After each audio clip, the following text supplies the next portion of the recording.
The problem is that visitation was part of the reunification plan. The judge wanted to see how his visits were going. Was he getting along with the children? Was he obeying the rules? Was he not showing up under the influence? Et cetera, et cetera. So, telling you and telling people out there, don't forget that you're supposed to visit.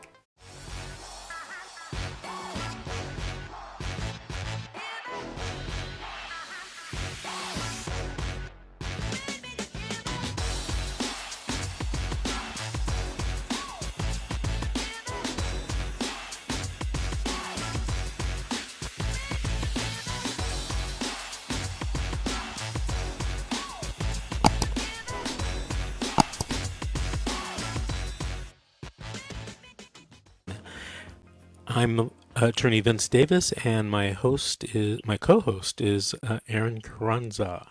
Aaron, you ready for another call? Yes, we have Ron, and he's coming from the Midwest, I think. Ron, do you have a story to tell or a question to ask? A little bit of both. It's actually mid-Atlantic states.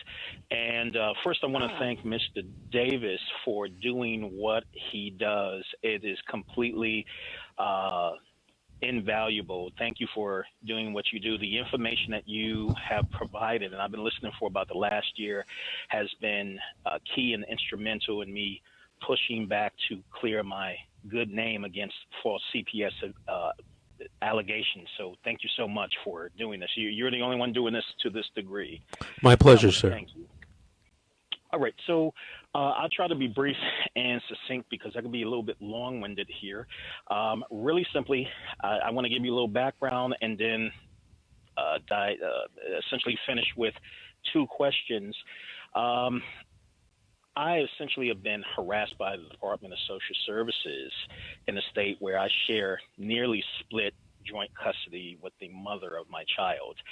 And this has been so common, I've decided to record them even before we have gotten to the last CPS investigation. There's been a total of like 5. And of course, each and every time they find out that there's been no neglect or any abuse, but instead of them recognizing the pattern, anyone would be able to deduce the pattern that the mother is trying to weaponize CPS against me to offset the custody which is nearly split joint custody that we share for the purpose of support, because she has other children that she is not getting support from, but like clockwork, she gets support from me. So, and there's a couple of other things, but this has been going on for quite some years, but most recently, I think we're 1 year and 10 months into the most recent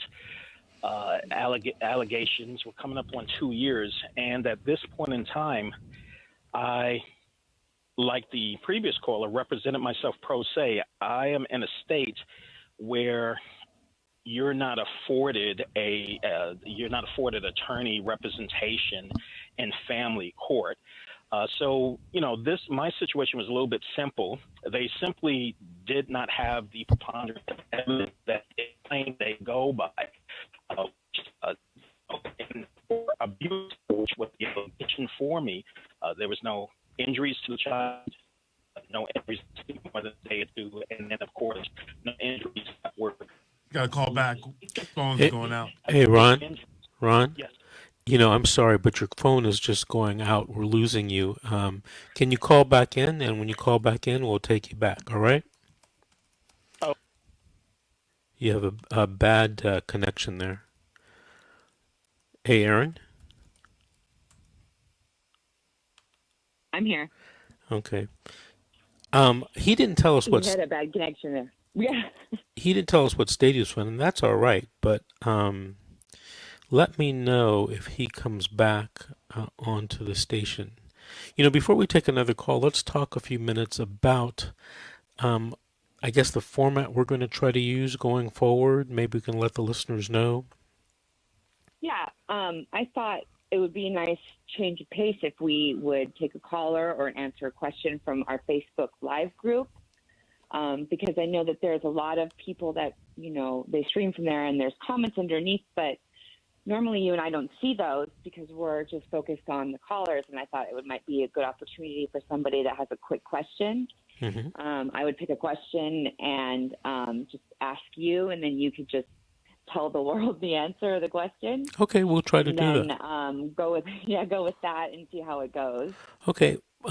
Look, we have a few minutes before our next break. Let's talk to Asia from Kansas. Asia, did you have a story to tell or a question to ask? Yes. I have a case plan, and KBC and the courts have been saying that that I only finished 2 or 3 out of the 16 parts of my case plan. And one of them says that I have to resolve any issues with the law, and I'm on diversion right now. Could they keep me from being able to reintegrate with my kids because I have to finish diversion, which will be next year that I finish? You know what? I'm not licensed in Kansas, but I would, as long as you're doing what you're doing for the criminal court, I wouldn't think that they could use that against you.